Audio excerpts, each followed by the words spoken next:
Very good evening to all of you, and thank you very much, the MMA and all the office bearers, esteemed office bearers. Gopal, in particular, Gopal has been a friend and a supporter over the last several years. So thank you very much to all of you, all the esteemed guests who have gathered here to hear about this labor of love, India at 100. So, just to give you a little bit of background, two thoughts have led to the crystallization of, in the form of India at 100. Firstly, I have believed that for positive outcomes to manifest, positive thinking is necessary. But for negative outcomes to manifest, negative thinking is sufficient. Therefore, there is the need for credible positive thinking about the Indian economy. And India at 100 is an effort to do that. I have not built a castle of dreams. I've actually laid it on a foundation of what I think is sound economic logic and data. As a researcher, I have been trained in the Sherlock Holmes philosophy of theorize only after you have the data. And that is the philosophy I've taken to the book as well. The idea for the book came about when I was in the last few months of my stint with the government. The celebrations of India at 75 were happening. Having had the privilege of writing 3 economic surveys, 3 volume ones, each of which focused on a particular theme. The first one, the 2018-19 one, on the economic strategy for India to become a $5 trillion economy. The second one, 2019-20, on the importance of ethical wealth creation for the Indian economy. And the third on the post-COVID economy. My thoughts naturally gravitated towards what India will be when it turns 100, in its centennial year. And therefore, the thoughts that had come together in the interim period so for a short while I was back just as a pure academic, from January of 2022 till October, in November, when I assumed this current responsibility. So that 10 months was a period of a lot of, reflection, introspection, and reading, helped bring some of the ideas together. And then, as it turned out, my family did not move with me because my son was still finishing up his school. So they didn't move till May, so that, when you're alone, you get to do a lot of work as well. So, and then last few months, fructifying this. So, let me explain the bottom line. I'm estimating India to be a $55 trillion economy if India can grow at 8% in real terms from now on till 2047. So, of course, many of you will find this goal to be audacious. Some of you may even be thinking, whatever he's been smoking, I want a piece of that. But let me explain to you, I've not been smoking anything. There is economic logic underlying, and I think especially the power of compounding. Very often we do not understand the power of compounding. There's a story in the book as well in the second chapter which illustrates that. For want of time, I'm not going to go into it. But let me start by giving you one example and, maybe trying to elicit from you some opinions. So let's take Japan from 1970 to 1995. 25-year period. What do you think was the increase in the GDP, Japan's GDP, over that 25-year period? Just to sort of anchor numbers, let me share with you that Japan's GDP in 1970 was $215 billion. How many times do you think Japan's GDP multiplied over this 25-year period? Let's have some responses. How many times do you think Japan's GDP multiplied in the next 25 years from 1970 to 1995? 100 times? If it were 100 times, it would be 25 trillion. The largest economy in the world, US, is 22 trillion. So, I want some numbers with conviction. Please don't throw numbers just out of the hat. 40 trillion? 40 times? Okay, this is a very optimistic audience, I must say. 15 times? Okay. 20 times? 10 times? Okay. Good. I think this is, at other places when I've actually tried to elicit a similar response. Yesterday, in a dinner that Gopal had organized, there were responses like 3 times, 5 times, and, the reality is, Japan's GDP multiplied 25 times. 25 times. From 215, the phone is actually active, so I better check that. So from 215 billion to $5.1 trillion in a 25-year period. During this period, the GDP per capita increased from 2,100 to 44,000. Their inflation fell from 8% to 1% during a period when many of the advanced other economies, global economies, went through a period of hyperinflation following the oil shock. And its currency appreciated from 350 yens to the dollar to 85 yen to the dollar. In other words, about 4 times appreciation of the currency. Now, I am not assuming any appreciation of the rupee.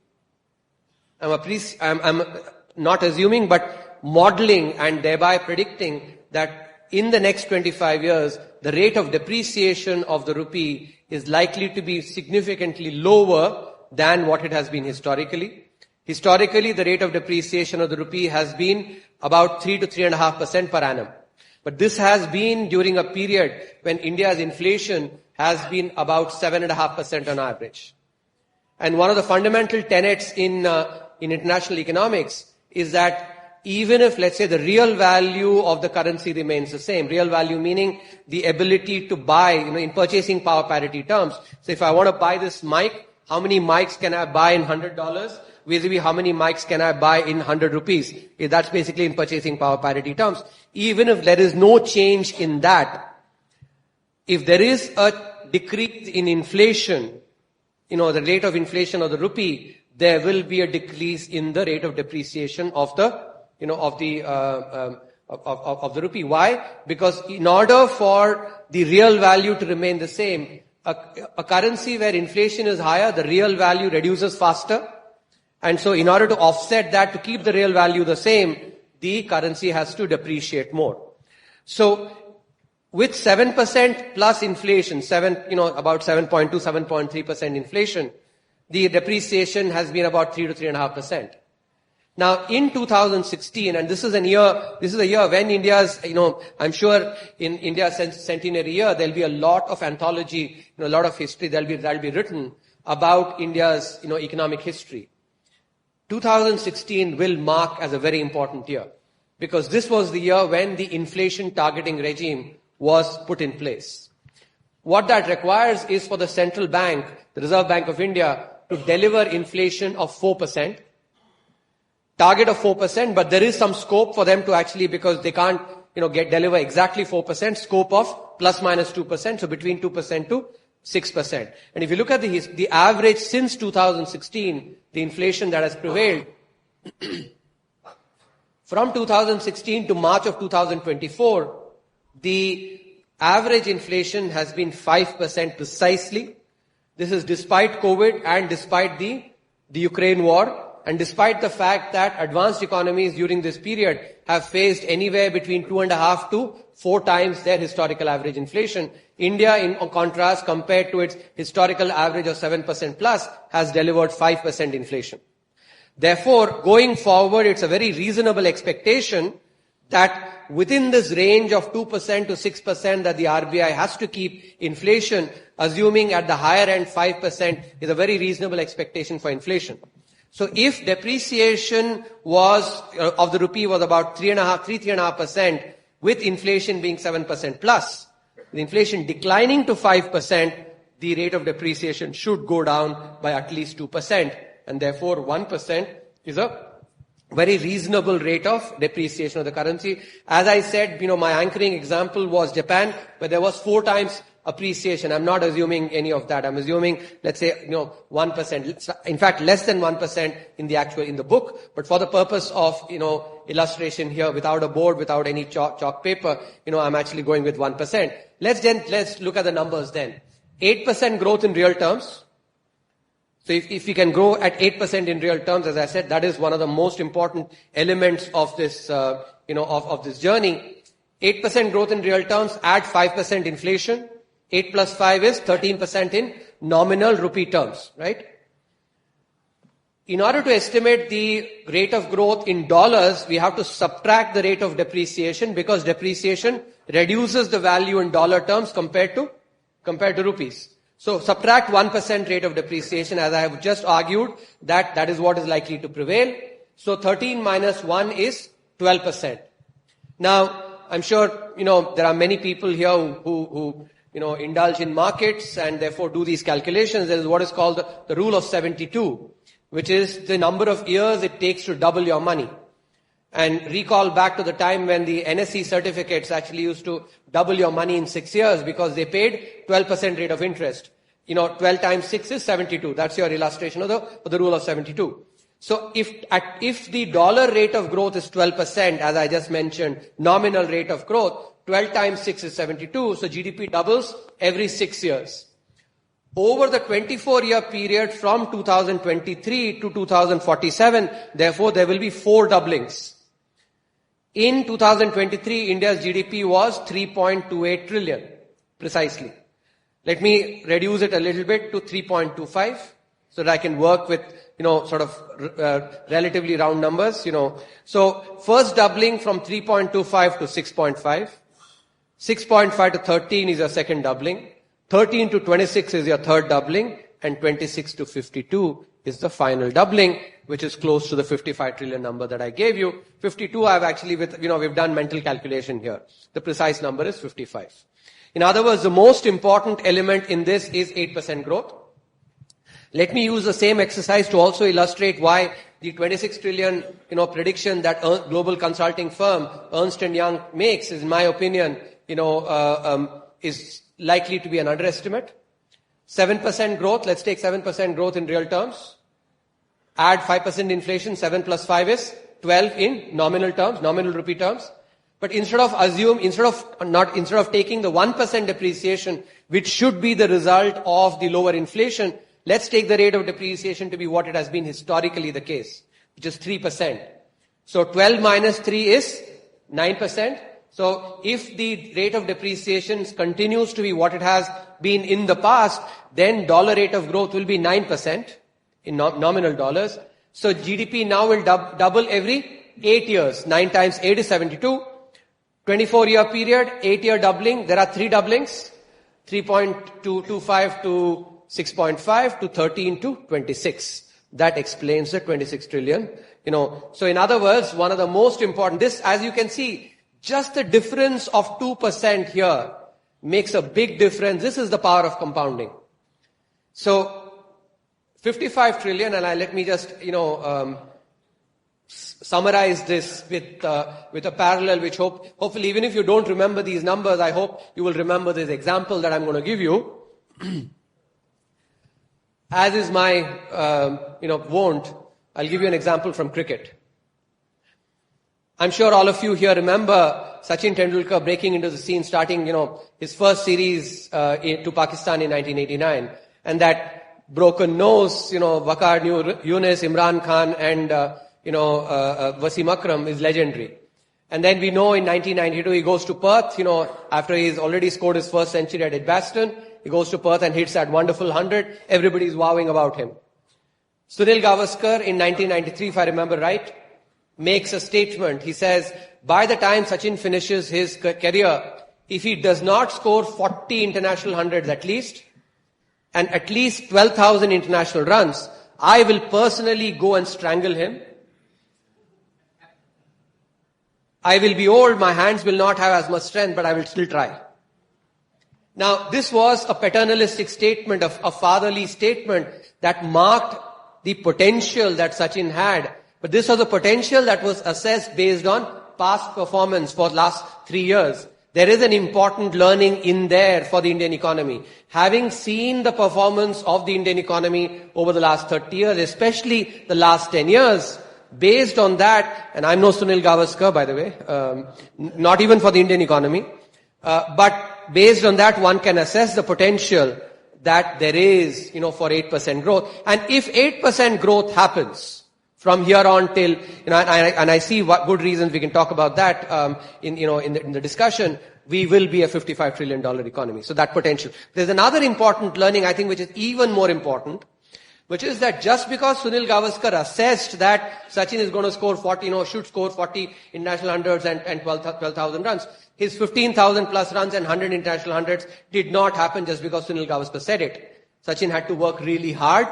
He had to overcome his setbacks like the tennis elbow, creatively come up with solutions to setbacks and black swan events like that. There is an even more important learning in that as well. The Indian economy will have to work hard. State governments and central governments will have to work hard to implement good policies to deliver the 8% growth. And also, the black swan events that will inevitably come during a 20-25 year period, come up with creative solutions like we did during COVID. To be able to, if we do that, we can be the Sachin Tendulkar of the global economy. Thank you.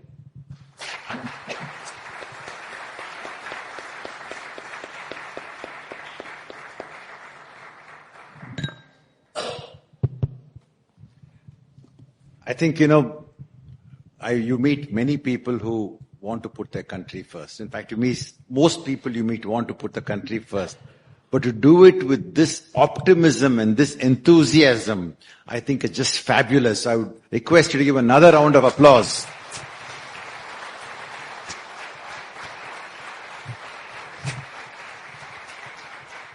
We had him home last night and he had to go somewhere else. We started a bit late after a very heavy, carb-heavy South Indian dinner. And he started at 9 o'clock. And it was amazing. Not only did he keep going with enthusiasm, but so did the audience. And that is, I think, the power, Subbu, of your optimism and also your intellectual rigor.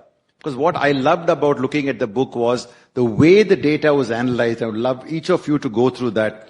The academic rigor was simply outstanding. I now understand why your thesis didn't win one award for the best thesis in America from the AFA, but also won the Kaufman Award for a thesis across 12 different sectors. And that I can see today. Thank you. In going through the book, there were so many different points, and I just loved all of them. Italy, so zero cost of compliance. I think I couldn't really believe that. I'm told that at the same time I saw other extremes, like, for example, in America, the SEBI equivalent has one employee for every listed firm. And in India, there's one for 6 listed firms. I hope we don't catch up with America, honestly. And there's some really, really amazing facts here. I think the thing I wanted to just start off with was basically to ask you, when you were CEA, I still remember your phenomenal survey where you talked about thalinomics. I think you invented that word thalinomics. So for the sake of this audience, in very simple thalinomics language, what were the 4-5 building blocks beyond the dollar-rupee appreciation or depreciation rate that you had in mind? So,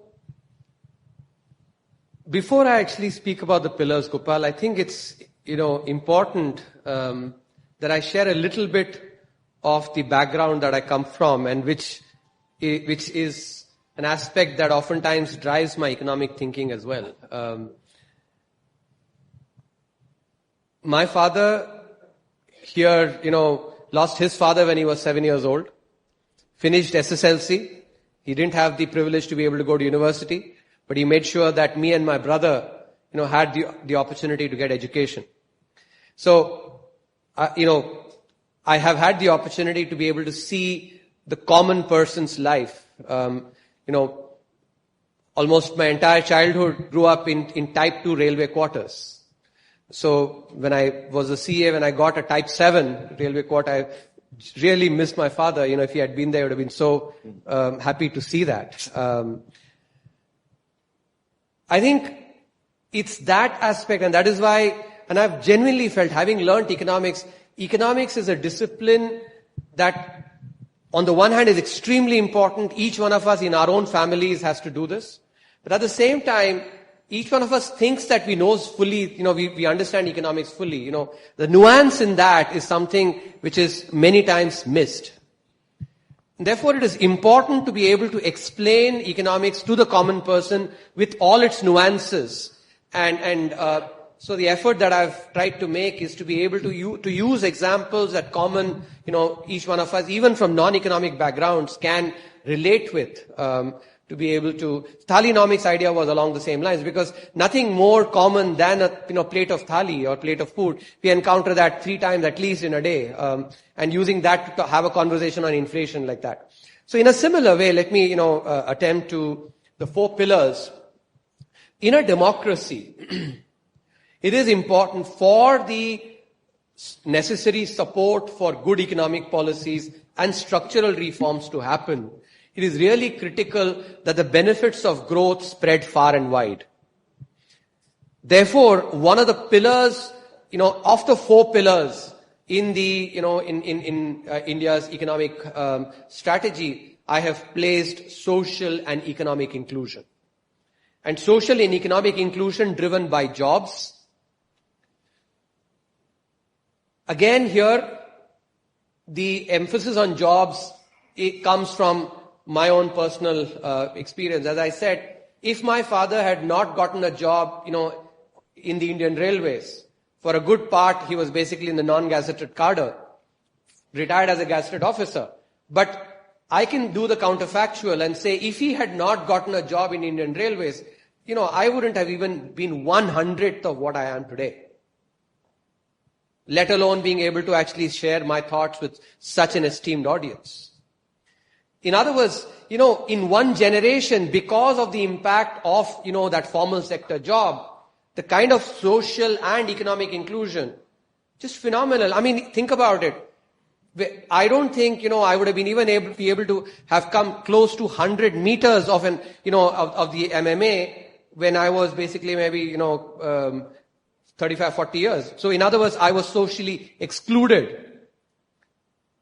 But with the power of education, with the power of what a job provided, that social and economic inclusion has enabled. I think it illustrates the importance of jobs for social and economic inclusion. And that is why, given the very young demography that we have, young population, some of the experiences, some of the privilege that we've had, and many of my family members also had, other families need to see the same as well. They need to live the Indian dream too.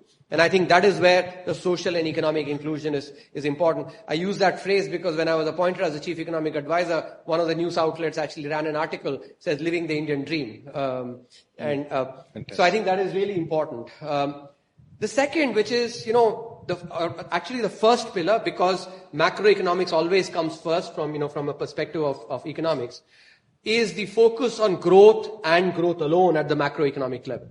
The reason I can just say focus on growth, leave out the part of and growth alone, because good policy making requires absolute clarity in thinking, clarity of thought. Having been part of government, I cannot emphasize enough what the first Nobel laureate in economics, Tinbergen, coined as the Tinbergen rule, which is as many instruments, so many policy goals. The reason I say this is, many times when we have conversations on things like tax policy, we try and hobble that with multiple objectives. Tax policy should be about efficiency, not about trying to do socialism using tax policy. And tax is the most critical part of ease of doing business. So in the report that we had in the, as part of the direct tax code, I actually wrote a chapter about what should be the objective of tax policy. Like that, other examples. The reason this is important because at the global level, advanced economies, there is this conversation that is happening on inequality. Many of us, and in the media you read about inequality a lot. But some of our musicians or music directors, in Bollywood, who would basically just take a jingle from Hollywood and just transplant, Hindi lyrics onto it. Many times, today our intellectuals also do the same thing, which is take one of those narratives that is prevailing in the West and just transplant it here without thinking about whether that is equally applicable for India or not. And that is why it is really important when we think about the conversation on inequality. There's a chapter there. In the advanced economies, there is a negative correlation of inequality with socio-economic indicators. In other words, higher inequality translates into lower socio-economic indicators. But that is not the case with India. And that is why our focus on growth and growth alone should be basically at the macroeconomic level. At the same time, wealth creation, and this is, in my opinion, if there is one mindset change that is required in India, it is about the way we think about wealth creators. Given our socialist past, we think about wealth creators only as a necessary evil. We do not think about them as enormous contributors to society. Let me draw on again a personal example here. When we were young, living in Bilaspur at that time, so we were a lower middle class family. We used to have this house help who used to come and help us. Sometimes, some months, we couldn't afford it, but some months she would come. So she would come to help my mother with doing the dishes, just that part. This house help would also work with 9 other families. So she was washing, dishes in 9 other families. In other words, effectively, a lower middle class family like ours, which was not creating much wealth for sure. In fact, we were basically depending on railways to provide us a job. We were not creating that much wealth, was creating 1/10 of a job. 1/10 because 9 other families. In contrast, the local jeweler in that town, Bilaspur, was a wealth creator. He was basically, was wealthy, he used to employ about 100 employees between his business and home. So in terms of quantity of jobs compared to the lower middle class family, which was hardly creating any wealth, this wealth creator was creating 1,000 times as much jobs. Number one. Not just that, while we were basically, providing 1/10 of a job to a house help, this wealth creator was paying, salaries that were for these jobs actually at least 2 to 3 times that of a house help. In fact, more, maybe 5 times. So not only in terms of quantity, but in terms of quality also, he was creating jobs. And this is important. I'll say this, that, I do not hold a candle for any industrialist in this country because not 1 rupee have I earned by actually doing consulting for any one of them. Therefore, I can speak with absolute conviction that what I say is in the interest of the country, in the interest of the economy. I'm not holding a candle for any industrialist. But the fact remains that no industrialist, puts his rupee bills basically in a mattress or in his pillows and sleeps with that. What does he do with the money? He puts it basically in the companies. And those companies provide jobs. I'm sure, of the people who are here, maybe 5% might be working in a government job. Each one of you possibly has either worked or is working in a private sector job. Where does that job come from? It comes from a wealth creator creating a company. And yet, because of many demagogues to whom basically we allow them to pull wool over our eyes, we basically, they create this artificial, tension between what is good for the citizen and wealth creation. The reality is, there is no tension, natural or artificial. You need wealth creation in order for employment to happen and thereby social and economic inclusion. This is a mindset change that is absolutely required. And finally, the 4th pillar, which is virtuous cycle driven by investment. Because if you look across the last 100 years, the last 1 century, every country that has grown at 5% plus growth rate in real terms, not just for 1 or 2 years, but over an entire decade, they've done that by investing more. And therefore, investment is absolutely critical.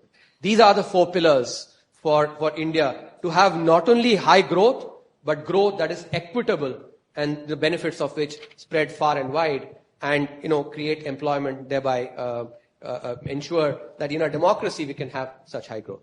Fantastic. I think the 4 pillars are really, really powerful ideas. But Subbu, I'd like to double click on some of it. It really sounds fantastic. And I know this is not Alice in Wonderland. So I just want to de-hallucinate some of the feelings that some of us may have and understand your mindset. First, let's take the 8% growth, right? It's a very basic assumption that you put in place. Now, when we look back, and one of the guests who came for dinner last night sent me a WhatsApp saying, in 1999, India's GDP was 458 billion. And pretty much we have doubled every 7 years, roughly. So let's assume that it's possible. But I want to take 2-3 other things. For example, in India, the democracy is noisy. It's got other aspects which you alluded to. Yes. So we're assuming that changes can take place. Every day we see a new government, which is a coalition, struggle with simple things. They cannot do stroke of the pen changes. Yep. Secondly, you talk about credit growth, Yep. going from 58% to 100+%. Maybe, and yet yesterday, the governor, when there was a small change in credit deposit ratio for some banks, where it went up in his mind unfavorably, he made huge amount of noise about credit expansion. This is not very, very proper. And lastly, whenever there is any change in the dollar, I know that the Reserve Bank cannot control the dollar rupee price, but they try to manage it to some extent because they keep talking about managing it to the float or the dirty float to ensure that fundamentally, quote unquote, the export competitiveness is not lost. Mm-hmm. So we cannot do stroke of the pen changes. We seem to have a Reserve Bank that frowns upon credit expansion in some sense. We have basically their ability, their desire to manage dollar rupee. Can we really still manage 8% growth with all of this noise? I think that's an excellent question. Let me build on what you yourself said, Gopal, that we've doubled GDP every 7 years, and again using the rule of 72, we've done that by growing at about 10% in dollar terms. So I think that gives me the confidence. If we, as I said, this 10% growth, in GDP over the last 20 years, 10% dollar growth, it has happened during a period when the rate of depreciation of the currency has been about 3.5%, right? A reduction in the rate of depreciation, as I said, to less than 1%, that gives you already a 2.5%. So instead of 10%, we can grow at, you add that 2.5% to 10%, we get the 12.5%, which is what we need for doubling of GDP every 6 years, leading us to the 55 trillion economy goal. So I think it is certainly doable. What I'm not asking, and yesterday or maybe some, I think one of the events, somebody possibly said, what is the tapas we need to do to grow at 8%? I said, we don't have to do any tapas and all.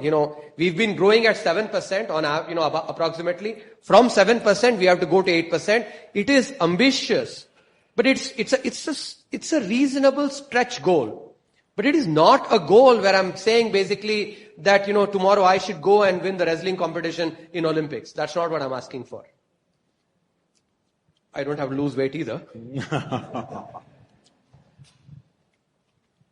So it is something which it's a stretch, and stretch goals are important. Research in psychology also shows that a little bit of a 10-20% stretch is something that goads you to work harder, and this is that stretch goal. That said, though, I think some of the challenges that you've talked about, I think, are absolutely well taken. We are a democracy. And here, I actually want to take this opportunity to therefore highlight, we are a federal structure. And, in a federal structure, states and center both have equal roles to play. When we look at some of the narrative, when, for instance, let's say this, and by the way, let me make it very clear, I am not part of the government now, and so I'm not speaking for the government or against, or none of that. When I say the central government, I'm not part of that. The fact remains that when it comes to governance, power and responsibility are two sides of the same coin. So if, for instance, states say, oh, you are actually taking away, by doing, let's say, education, or by doing land or agriculture or whatever, you are getting into my territory, I think in the same breath, we also need to say, if you talk about your power by saying, oh, you're stepping onto my shoes, let's ask them the question, are you fulfilling your responsibility? Agriculture is a state subject. Have you reformed the farm laws that seem to continue to, since the 1960s, only benefit a few? For all the rhetoric about farmers, has it benefited the small farmer? Have you done the changes? What about your responsibility? And we need to be asking these questions, because it's a very welcome development that, we immediately after the budget, not only when I was there, but even after I've left, we ask a lot of questions from the union government, which we should, absolutely. But we should be equally asking questions from the state government as well. In fact, I suggested yesterday in the CII session that CII, and Gopal is here, one of the important members there, have a session after the state budget as well. Important state budget. Unravel that state budget, read it through fully, ask questions, tweet on the social media, and push basically the state government as well. Equally. Let's not cut slack. Let's make the state government equally responsible for policy change. Especially from manufacturing perspective. We are sitting at the hub of manufacturing in this country, right? And what does manufacturing require? Manufacturing requires these factor inputs, which is land, labor, capital, logistics, power, economies of scale. Of these, how many of these are actually at the state, are state subjects? Land is certainly one. Labor is also another. State has an important role to play. Power certainly, because, if smart meters are not employed and there is power pilferage, that leads to, power for corporations basically going up. Scale, economies of scale, many times firms don't grow because incentives are very perverse. Many of these are in the state domain. Are we asking the question when the budget comes, what are the reforms that have happened? Why does it need to be the case that reforms need to be asked only from the central government? What about reforms from the state governments? What about reforms from the state governments? Our media friends, when are they going to start writing editorials asking the states to do reforms? When are they going to write after a budget, why isn't there reforms there? Important questions, we need to be asking these.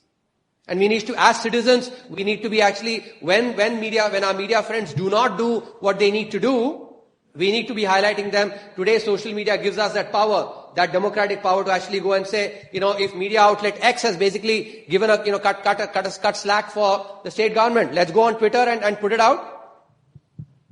Important. These are important for, for a democracy like ours. At the same time,